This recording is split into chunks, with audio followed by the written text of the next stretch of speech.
रैयत खतिहान, तरमीम, लगान, मालगुजारी जैसे न जाने ऐसे कितने शब्द हैं जो पिछले 70 सालों से आम चर्चा में नहीं थे, लेकिन आज बिहार के शहर से लेकर गांव तक यही शब्द एक दूसरे की जुबान पर चढ़े हुए हैं।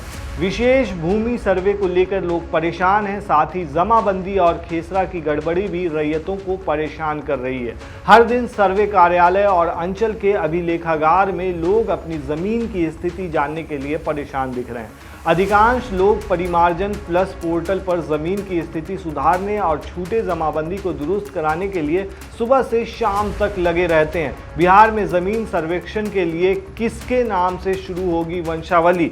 खतियान नहीं है तो क्या करें? ऐसे तमाम सवाल गूंज रहे हैं। आप डेटा उठाकर देखेंगे तो बिहार में ज़्यादातर ज़मीनी कागजात में कुछ न कुछ गड़बड़ी मिलेगी।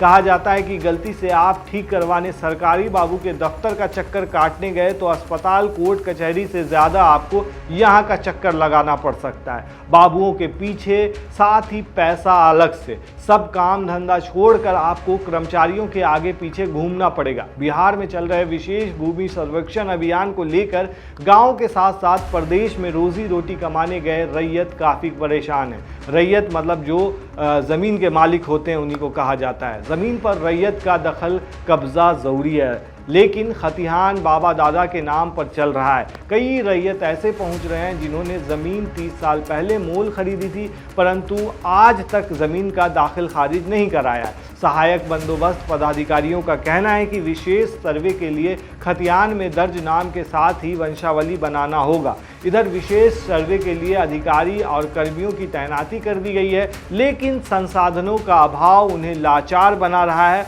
और लोग इस बीच में पिस रहे हैं, परेशान हो रहे हैं। दरअसल बिहार में ज़मीन सर्वे का काम जारी है। पिछले एक महीने यानी 20 अगस्त से नीतीश सरकार ने ज़मीन सर्वेक्षण का काम शुरू कर दिया है। ज़मीन सर्वे को लेकर ज़मीन मालिकों के लिए तरह तरह के फरमान भी जारी किए जा रहे हैं। वहीं इसी कड़ी में सरकार की ओर से आंकड़ा जारी किया गया है, जिसमें सरकार ने बताया कि अभी तक 36 लाख लोगों ने ज़मीन सर्वे के लिए वंशावली जमा कर दी है। वहीं ज़मीन सर्वे में वंशावली और खतियान के नाम पर अवैध वसूली भी खूब हो रही है। कई जिलों में ऐसे मामले सामने आ रहे हैं। अधिकारियों के कई वीडियो भी वायरल हो रहे हैं जिसमें वो भू मालिकों से अवैध वसूली करते हुए नजर आ रहे हैं, मतलब मोटा पैसा बना रहे हैं। दरअसल बिहार सरकार सर्वे के माध्यम से न केवल राजस्व भूमि का पता लगाना चाह रही है, बल्कि सरकार ये भी जानना चाहती है कि ऐसे गांव में गैर बंदोबस्त ज़मीन कितनी बची हुई है। लैंड सेटलमेंट और लैंड टैक्स दोनों में से ज़मीन का हक कौन देगा, इस बात को लेकर विवाद बढ़ता जा रहा है। वहीं आम जनता इस सब के बीच काफ़ी ज़्यादा परेशान नज़र आ रही है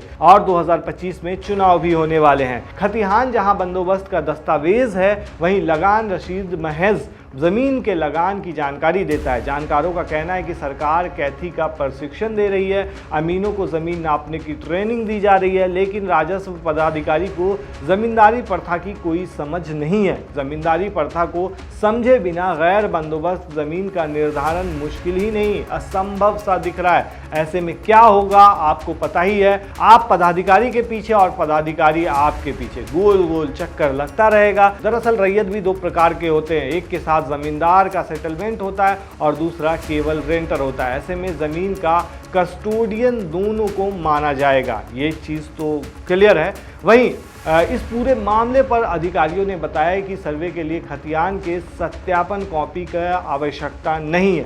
यदि किसी रैयत के पास खतियान नहीं है तो कटाई गई रसीद लगाई जा सकती है। उन्होंने ये भी बताया कि खरीदी गई ज़मीन का यदि दाखिल खारिज नहीं हुआ है तो वैसी स्थिति में ज़मीन से संबंधित रजिस्ट्री की फ़ोटोकॉपी आप लगा सकते हैं। लेकिन इन सब के बीच सबसे ज़रूरी चीज़ जो वो हो रही है, आपकी परेशानी वो नहीं होनी चाहिए। इस मामले पर राजस्व मंत्री जो बिहार के हैं दिलीप कुमार जायसवाल ने कहा है कि लोग परेशान न हो और अकारण अंचल कार्यालयों का चक्कर न लगाएं। सभी कागजात ऑनलाइन उपलब्ध हैं।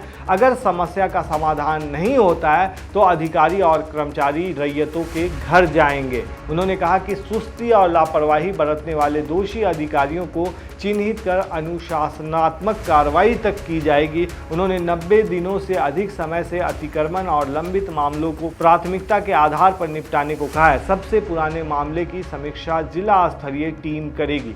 ऐसे में जो सबसे ज़्यादा देखी जा रही है कि नीतीश कुमार का ये भी मानना है कि ज़मीन के मामले में सबसे ज़्यादा अपराध भी होते हैं, इसलिए ये सर्वे ज़रूरी है जिससे सारी चीज़ें साफ सीधे तौर पर हो जाएगी। लेकिन इन सब के बीच जो सबसे ज़्यादा परेशानी देखी जा रही है वो लोगों के साथ देखी जा रही है और ऐसा माना जा रहा है कि लोग ज़मीनों के कागजात के लिए इधर उधर भटक रहे हैं। बहुत सारे ऐसे मामले होते हैं जो आप देखेंगे तो कागजात में कुछ न कुछ कमी होती है, या तो कर्मचारियों की लापरवाही की वजह से या फिर किसी और वजह से, सिस्टम की वजह से आप कह सकते हैं कि ये गड़बड़ियाँ होती है और इसका खामियाजा एक तरह से लोगों को ही भुगतना पड़ता है। तो जिस तरीके से अभी के जो हालात बन रहे हैं और बिहार के अंदर एक तरह से इस मामले को लेकर के उथल पुथल मचा हुआ है, इस पर बहुत ज़्यादा सवाल उठ रहे हैं और लोगों में गुस्सा भी देखा जा रहा है। और काम करवाने के लिए जाने के बाद उन्हें सारा काम धंधा छोड़कर इसी के पीछे पड़ना पड़ रहा है और बाबुओं का आगे पीछे लगना पड़ रहा है, तब भी जाकर लोगों का काम नहीं हो पा रहा है और एक तरह से लोगों में गुस्सा देखा जा रहा है नीतीश कुमार को लेकर के। लेकिन इन सब के बावजूद देखा जाए, अगर सिस्टमेटिकली सही तरीके से किया जाए और इसमें भ्रष्टाचार का कोई भी एक भी चीज़ ना हो तो ये दुरुस्त तरीके से हो सकता है। तो लोगों के लिए भी ये बेहतर रहेगा और इसके मामले भी जो है ज़मीन के वो सुलझ जाएंगे। लेकिन इसको इस तरीके से करने की ज़रूरत नहीं बताई जा रही है। बताया जा रहा है कि इसमें एक सिस्टम होना चाहिए, एक पैटर्न होना चाहिए जिसके तहत सारा काम निष्पक्षता से होनी चाहिए। आप क्या कहते हैं दोस्तों इस मामले पर? हमें कमेंट में ज़रूर बताएं। शुक्रिया।